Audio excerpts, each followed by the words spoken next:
Bonjour chers auditeurs. Bienvenue sur votre chaîne. Voici le résumé de la leçon 13 de l'école du sabbat pour le deuxième trimestre de l'année 2025. N'oubliez pas de vous abonner et de cliquer sur l'icône « J'aime » pour soutenir notre mission d'enseignement de la Bible à travers le monde. Le titre de cette leçon, Image de la fin. Le texte à mémoriser se trouve dans le livre de Jonas, chapitre 1, verset 9.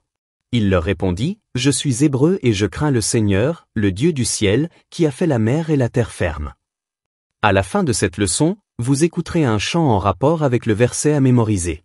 Chers auditeurs, la leçon de cette semaine nous fournira de puissants récits bibliques qui servent des « images de la fin » symboliques. Ces histoires, la mission de Jonas à Ninive, la chute de Babylone et l'ascension de Cyrus, ne sont pas seulement des récits historiques, mais aussi des ombres prophétiques qui annoncent les événements de la fin des temps. Comme les autres récits que nous avons examinés, ces récits historiques ont une signification profonde pour chaque génération. Mais ils ont également une importance particulière pour les dernières générations qui vivent avant le retour du Christ. En effet, nous pouvons tirer de ces récits historiques divers éléments qui peuvent nous aider à mieux comprendre ce que nous appelons la vérité présente. Ils attirent notre attention sur la manière dont Dieu traite les nations, dont il appelle à la repentance et dont il délivre finalement son peuple. Ces récits sont riches en enseignements pour la dernière génération qui se prépare au retour du Christ. Leçon du dimanche. Le prophète réticent. L'histoire de Jonas, bien que brève, a un impact considérable. De nombreux croyants se sont reconnus dans ce prophète réticent. L'histoire contient également des allusions remarquables à des événements futurs. Aujourd'hui, nous connaissons Jonas comme un prophète réticent, peu disposé à se rendre à Ninive. D'un point de vue humain, cela est facile à comprendre, car les Assyriens dirigeaient un régime brutal. Les fresques assyriennes regorgent de scènes d'une cruauté inhabituelle. Les peuples conquis étaient mis à mort par les méthodes les plus cruelles imaginables.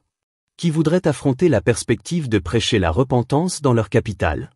Lorsque Jonas est interrogé sur son identité, il répond « Je suis hébreu et je crains le Seigneur, le Dieu du ciel, qui a fait la mer et la terre ferme. » Cette déclaration ressemble beaucoup au message du premier ange. Jonas a dit que le Seigneur était celui qui avait fait la mer et la terre ferme et l'a désigné comme le Créateur. Ce fait est fondamental pour expliquer pourquoi nous devons l'adorer, et l'adoration est au cœur des événements des derniers jours. Leçon du lundi. Jonas et l'appel à la repentance. Jonas avait un message très clair pour le peuple de Ninive. Et Jonas commença à entrer dans la ville dès le premier jour de marche. Puis il s'écria, « Encore 40 jours, et Ninive sera détruite. » Cela semblait assez clair, l'endroit était condamné. Après tout, n'était-ce pas là la parole directe d'un prophète du Seigneur? Le voyage réticent de Jonas à Ninive est plus que l'histoire d'un prophète essayant d'échapper à sa vocation. C'est une fenêtre sur la miséricorde, la justice et le pouvoir de la repentance de Dieu. Bien que Jonas ait initialement fui, il a finalement été utilisé par Dieu pour délivrer un message audacieux. Encore 40 jours, et Ninive sera détruite. Étonnamment, le peuple a répondu avec humilité et repentance, et le jugement a été évité. Jésus lui-même a fait référence à l'histoire de Jonas, établissant un parallèle entre les 3 jours passés par Jonas dans le ventre du poisson et sa propre mort et résurrection, 2 éléments centraux du plan rédempteur de Dieu. Cela reflète l'appel des derniers jours dans Apocalypse 14 et 18 à proclamer le jugement et à appeler les gens à sortir de la Babylone spirituelle. La confession de Jonas reconnaissant Dieu comme le Créateur de la mer et de la terre fait écho au message du premier ange appelant à adorer le Créateur. Tout comme Jonas a dû proclamer un message impopulaire, le peuple restant de Dieu dans les derniers jours est appelé à avertir le monde, même face à l'opposition. L'expérience de Jonas révèle un principe biblique clé, certaines prophéties sont conditionnelles. Les menaces de jugement de Dieu peuvent être suspendues lorsque les gens se repentent, comme dans le cas de Ninive.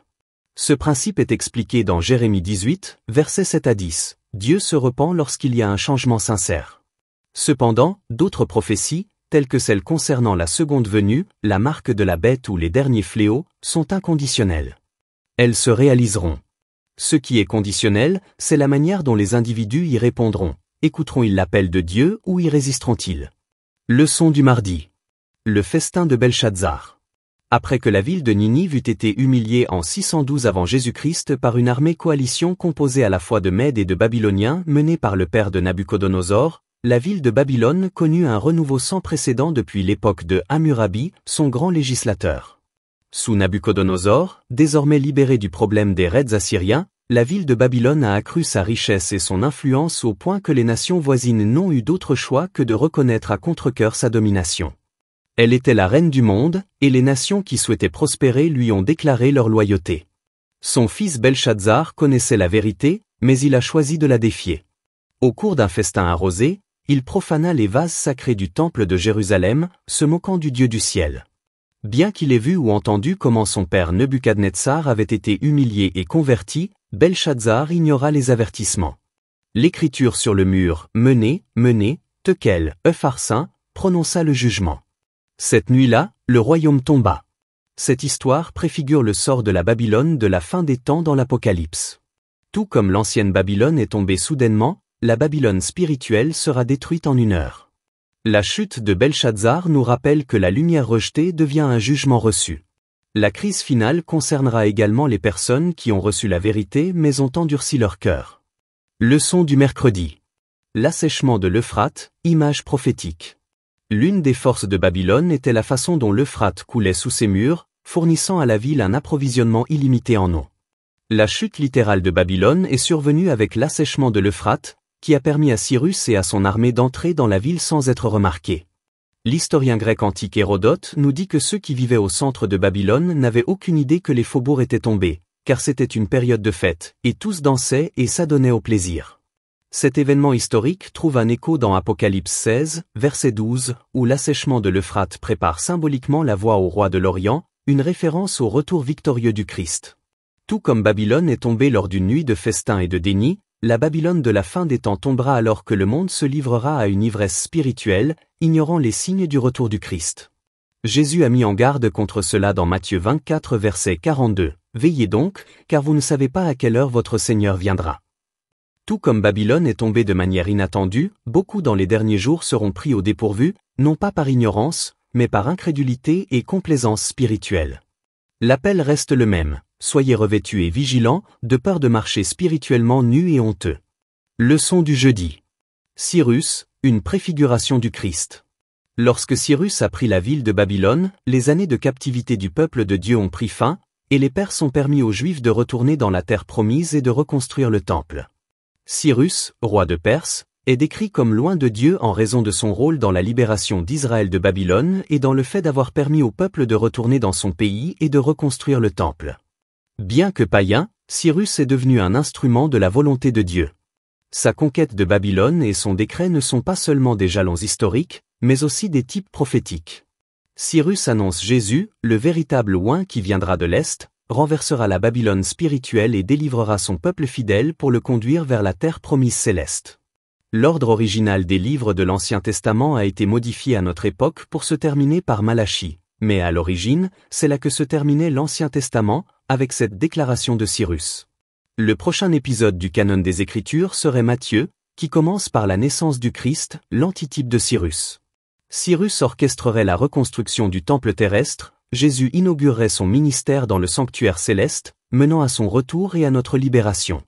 Cyrus, bien sûr, n'était pas une représentation parfaite du Christ, aucun type ne correspond parfaitement à son antitype, et nous devons veiller à ne pas accorder trop d'importance à chaque petit détail. Néanmoins, il fonctionne globalement comme un type de « sauveur ». Cyrus, comme Nabuchodonosor avant lui, était un souverain dont le rôle a été façonné par la providence divine. Son décret a mis fin à l'exil juif et a ouvert la voie à la restauration du culte au temple, qui, des siècles plus tard, a préparé le terrain pour la première venue du Christ. De la même manière, les événements d'aujourd'hui s'alignent pour préparer le monde à la seconde venue du Christ. Leçon du vendredi. La vision d'ensemble, la souveraineté divine sur les nations. Le message prophétique est clair, chaque nation est mise à l'épreuve, chaque génération est avertie et chaque individu est invité à réagir. Sir Ellen G. White nous rappelle que la main de Dieu est sur l'histoire, guidant l'ascension et la chute des empires pour accomplir ses desseins. Le message final de l'Apocalypse appelle le monde à prendre une décision. Les gens resteront-ils à Babylone ou sortiront-ils pour rejoindre le reste fidèle de Dieu ? En conclusion, Image of End n'est pas seulement une étude d'histoires anciennes, c'est une révélation de la façon dont Dieu œuvre à travers le temps pour appeler les gens à la repentance, mettre les nations à l'épreuve et sauver son peuple. Ces récits de Jonas, Belshazzar, Cyrus et Babylone sont les ombres des événements à venir qui se dérouleront juste avant le retour de Jésus. Leur message ultime est que Dieu est souverain, que ses avertissements sont réels et que sa miséricorde est accessible à tous ceux qui le choisissent. À l'approche des derniers jours, le moment est venu d'entendre l'appel, de sortir de la Babylone spirituelle et de vivre fidèlement dans l'attente de notre libérateur. Que Dieu vous bénisse.